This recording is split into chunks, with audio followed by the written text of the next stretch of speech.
हरिओम, ओम आनंद में, ओम शांति में, ओम ज्ञान में। आप सभी दर्शकों का हमारे चैनल पर स्वागत है। आज हम लोग बीएड थर्ड सेमेस्टर के अंतर्गत जाति का अर्थ समझने का प्रयास करेंगे। वास्तव में बीएड के अंतर्गत जो टॉपिक है वह भारतीय महिलाओं की जाति में क्या स्थिति है, ये टॉपिक है। परंतु बिना जाति को अच्छे ढंग से समझे हम इस टॉपिक के अंतर्गत महिलाओं की स्थिति की व्याख्या सही ढंग से नहीं की जा सकती। इसलिए हम लोग इस वीडियो में जाति का सिर्फ अर्थ देखेंगे। जाति क्या है इसको देखते हैं। अगर हम जाति की बात करें साधारण शब्द में, तो जाति एक सामाजिक व्यवस्था है, एक सामाजिक बंद व्यवस्था है जिसमें व्यक्ति का प्रवेश उसके जन्म के आधार पर होता है, जिससे उसकी पहचान होती है। अगर कोई ब्राह्मण घर पैदा होगा तभी वह ब्राह्मण जाति का माना जाएगा। कोई अगर शूद्र घर पैदा होगा तभी वो शूद्र घर, तभी उसे शूद्र माना जाएगा। अगर हम बात करें इस जाति व्यवस्था का कॉन्सेप्ट आया कहाँ से, अगर हम पौराणिक मतों को लें तो सतयुग में जाति व्यवस्था नहीं थी। सतयुग के अंत आते आते जब त्रेता युग प्रारंभ होता है, उसी समय भगवान जो है जाति व्यवस्था का नाम वर्ण व्यवस्था के रूप में था, यानी वर्ण व्यवस्था का निर्माण किया, ब्राह्मण, क्षत्रिय, वैश्य और शूद्र। और वही वर्ण व्यवस्था के विभाजन के आधार पर उसमें जो पैदा होने वाले लोग थे 2-4 पीढ़ी के बाद, वही जाति व्यवस्था में बदल गई। यानी वर्ण व्यवस्था की उत्पत्ति जाति व्यवस्था की उत्पत्ति वर्ण व्यवस्था के अंतर्गत हुई है। जो पौराणिक मत है, आध्यात्मिक मत है, वो बता रहा हूँ।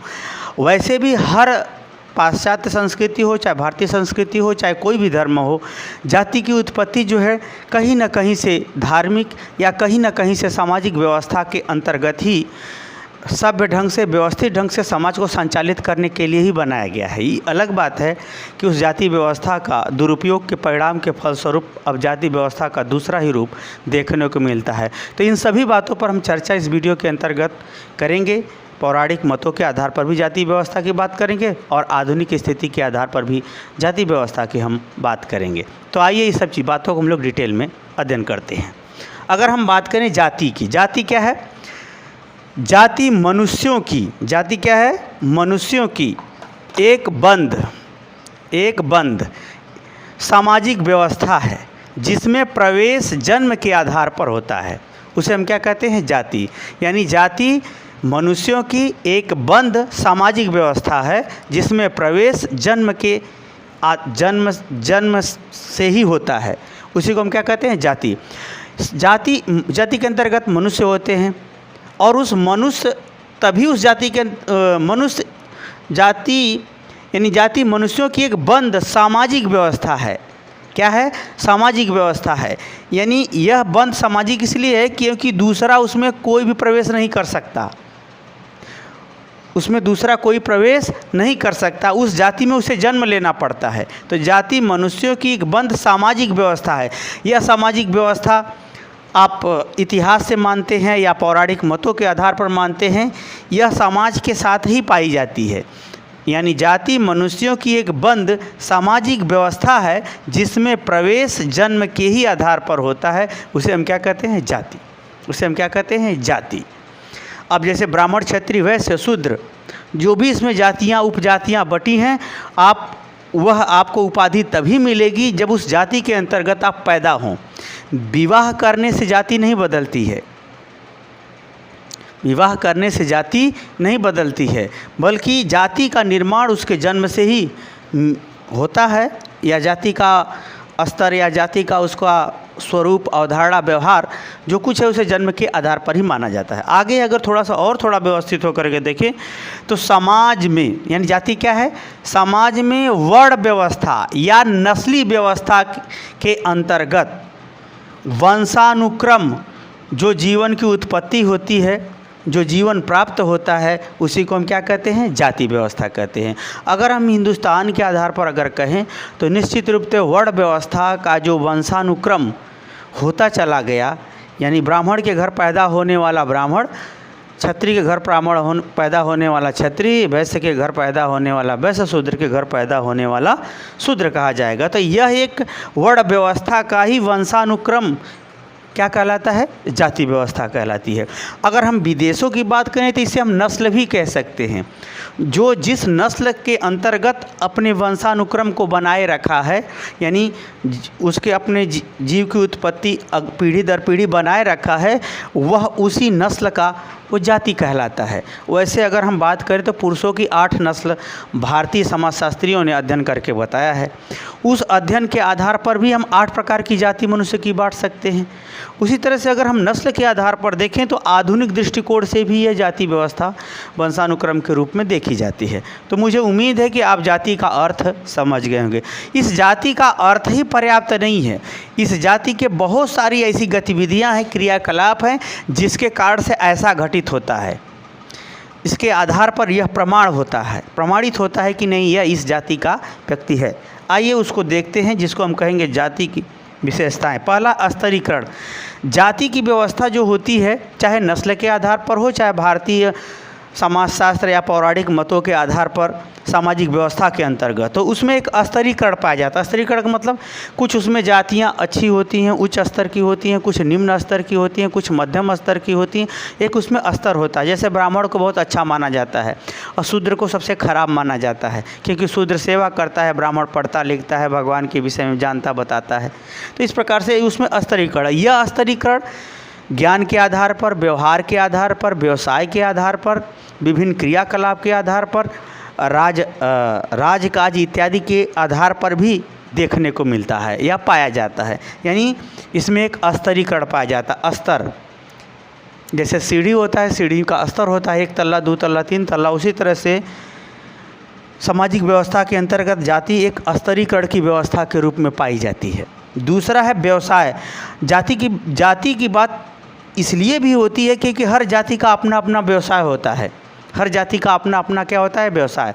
जैसे अगर उदाहरण लें तो सोनार का मतलब सोना चांदी का काम करता है, सामान्य वे में ही समझेंगे। अगर वही हम यादव की बात करें तो सामान्यतः दूध का काम करता है। उसी से ब्राह्मण है तो निश्चित रूप से पंडिताई का काम करता है। ये अलग बात है कि हकीकत में आज के समय में क्या इसकी विशेषता है, वो आगे चर्चा करेंगे। लेकिन जो जाति व्यवस्था है उसके अंतर्गत हर जाति का अपना व्यवसाय रहा है। उस व्यवसाय के आधार पर उस जाति का जीविकोपार्जन और समाज में उसका योगदान और वह जातिगत समायोजन की स्थिति भी उत्पन्न होती रही है। यही कारण है कि जाति की व्यवस्था बनी रही। अगला है विवाह। जाति की विशेषता यह भी है कि जाति के अंदर ही लोग विवाह करते हैं। ये अलग बात है कि जाति के अंतर्गत गोत्र को बदल देते हैं। वैसे गोत्र की व्यवस्था हिंदू धर्म में ही है। अन्य धर्मों में यह व्यवस्था पहले थी, क्योंकि इस संसार में पहले सनातन ही धर्म था। वो लोग भूलते चले गए, जिसके कारण से वो आधुनिक विचारधारा में आ चुके हैं। तो विवाह भी जाति के अंतर्गत ही होता है। यह भी एक बड़ी भारी विशेष मान्यता, स्वीकृति, सहमति और सबकी इच्छा और सबका व्यवहार भी देखने को मिलता है। आगे है जन्मजात सदस्यता। जाति में कोई कर्म से या ज्ञान से या व्यवहार से शामिल नहीं होता। जाति के अंतर्गत पैदा होने पर ही आप जाति के सदस्य हो सकते हैं। आगे है प्रवेश निषेध। जाति का अपना कुछ नियम होता है, कुछ उसका अपना व्यवहार होता है, व्यवसाय होता है, कुछ उसमें रीति रिवाज परंपरा भी होते हैं। उसमें दूसरे जाति का प्रवेश नहीं हो सकता। वही जाति वैसा करती है, दूसरे जाति उसमें प्रवेश नहीं करती। यह भी इसकी विशेषता है। अगला है जाति वंशानुक्रम है, यानी वर्ण व्यवस्था के अंतर्गत पीढ़ी दर पीढ़ी वह प्रक्रिया चलती गई, जिसके कारण से वह जाति के रूप में परिणित हो गई। तो जाति भी क्या होती है? वंशानुक्रम। यह वंश परंपरा पुरुष के अनुसार चलता है, स्त्रियों के अनुसार नहीं चलता है। पुरुष के अनुसार यह वंश परंपरा चलती है, जिसके कारण से जाति भी पुरुष के वंशानुक्रम के कारण से प्राप्त होती है। अगला है खंडात्मक विभाजन। जाति व्यवस्था समाज का एक खंडित रूप है। समाज का क्या है? एक खंडित रूप है। जैसे हमारे शरीर में ही बहुत से अंग हैं, खंड खंड में बटे हैं, उन अंगों का अपना काम है और एक साथ जुड़े हुए भी हैं। उसी तरह से समाज में जाति व्यवस्था है, जो प्रारंभ में ऐसे ही भगवान ने बनाया था, या जो पौराणिक आध्यात्मिक मत है। सभी लोगों का अलग अलग काम बांटा गया था, सभी लोग एक दूसरे से जुड़े थे, सब लोग एक दूसरे का सहयोग भी करते थे, अपना काम भी करते थे। वर्ण व्यवस्था विखंडित इसलिए हुई कि जो उच्च जाति वाले हैं, ब्राह्मण और क्षत्रिय लोग हैं, ये लोग अपना काम सही ढंग से नहीं किए। दूसरे वैश्य और शूद्र लोगों का अच्छे ढंग से देख रेख, धर्म इत्यादि नियम का पालन नहीं किया, जिसके कारण से विकृति आना शुरू हुई। नहीं तो जाति व्यवस्था हम लोगों के एकदम शरीर के ही सिस्टम जैसा है। दिमाग का अपना काम है, हाथ का अपना काम है, पेट का अपना काम है, पैर का अपना काम है। जैसे ही पैर में तकलीफ होती है, हाथ और दिमाग पहले खराब होता है कि जल्दी से ठीक हो, जल्दी से हाथ वहाँ पहुँचता है। जब ब्राह्मण और क्षत्रियों ने शूद्रों के प्रति अपना उचित रवैया, उचित व्यवहार, उचित कर्तव्यों का पालन नहीं किया, तो समाज का यह खंडात्मक विभाजन धीरे धीरे विकृत रूप में होने लगा। यही कारण है कि भारत में शिक्षा और आध्यात्म, मंत्र, वेद इत्यादि होने के बावजूद भी दूसरे धर्मों का या दूसरे लोगों का भारत बहुत ज़्यादा गुलाम रहा। तो ये समाज की एक खंडात्मक विभाजन है। जैसे आदमी पागल हो जाए तो वह किसी काम लायक नहीं रहता। अब ब्राह्मण सरेंडर कर दे कि हम दूसरी जाति को ध्यान नहीं देंगे, हमको बस पैसा चाहिए, तब तो विखंडित होना तय है। कल कहने का हमारा मतलब ये है कि वर्ण व्यवस्था के अंतर्गत सभी वर्णों ने अपना अपना काम छोड़ करके सिर्फ लाभ का और वर्चस्व की लड़ाई लड़ना शुरू कर दिया। यही कारण है कि वर्ण व्यवस्था पूरी तरह खराब हो गई, जिसको हटाने और समाप्त करने की बात स्वयं भगवान बुद्ध ने भी कही थी। यही कारण है कि जब सामाजिक व्यवस्था में लोग सहमत नहीं हुए तो भगवान बुद्ध ने अपने धर्म का प्रचार प्रसार करना शुरू किया। तो आगे अगर हम बात करें, तो अगर सिंपल में हम बात करें पौराणिक स्थिति को देखते हुए, या आज भी जो जाति व्यवस्था का है, वो जाति व्यवस्था क्या है, एक समाज का खंडात्मक विभाजन है, ताकि जो लोग जिसमें विशिष्ट हैं वो विशिष्टता का कार्य करते हुए एक दूसरे का सहयोग करें और अपना भी विकास करें। ये एक ऐसी व्यवस्था को ध्यान में रखते जाति व्यवस्था बनी थी। लेकिन अब आधुनिक इस जाति का स्वरूप अगर हम देखें, तो आज के समय में जाति का स्वरूप आर्थिक स्तर में, आप रईस हैं, पैसे वाले हैं, तो कोई नहीं पूछेगा कि आप किस बिरादरी वाले हैं। हाँ, आप वीआईपी बन जाएंगे, उच्च जाति के माने जाएंगे, उच्च ज्ञान के माने जाएंगे, उच्च योग्यता क्षमता के माने जाएंगे। तो आज जाति का स्वरूप आर्थिक स्तर के हिसाब से देखा जाता है। दूसरा, योग्यता एवं शिक्षा। आपकी अगर शिक्षा उच्च है तो कोई जाति धर्म नहीं पूछेगा, कौनों भी जाति वाले विवाह कर देंगे अपने लड़की का। तो ये योग्यता और शिक्षा के आधार पर जाति व्यवस्था का अब स्वरूप बदलता जा रहा है। आगे है सामाजिक या राजनीतिक शक्ति। जितना ही आप सामाजिक रूप से शक्तिमान हैं, पावरफुल हैं, पैसे से, व्यवहार से, पकड़ से, या राजनीतिक रूप से आप जितना पकड़ हैं, जागरूक हैं, आपका जो है उस हिसाब से आपका सम्मान होगा। कोई आपकी जन्मजात जाति नहीं देखेगा। आगे है नवीन स्वरूप एवं निर्धारण। आज के समय में जाति का एक नया स्वरूप बनता जा रहा है। क्या नया स्वरूप बनता जा रहा है, ये जानना जरूरी है। अब नया स्वरूप के अंतर्गत अगर हम जाति व्यवस्था के अंतर्गत देखें, तो नया स्वरूप का तात्पर्य है कि आपकी सफलता, आपकी पहुंच, आपकी क्षमता, आपकी योग्यता, आपका कला, आपका कौशल जैसा है, आपका गुण, आपकी उपलब्धि, आपकी सफलता जैसा है, उसी आधार पर लोग आपको स्वीकृति या उसी आधार पर, उसी ढंग से लोग आपके संग व्यवहार करना शुरू करते हैं। अब योग्यता ही जाति है। आपका जैसे आप कोई भी जाति बिरादरी का हो, अगर सोना का काम करेगा तो लोग सोनार कहेंगे। कोई भी जाति बिरादरी का हो, व्यापारी का काम कर रहा है तो उसे व्यापारी लोग कहेंगे।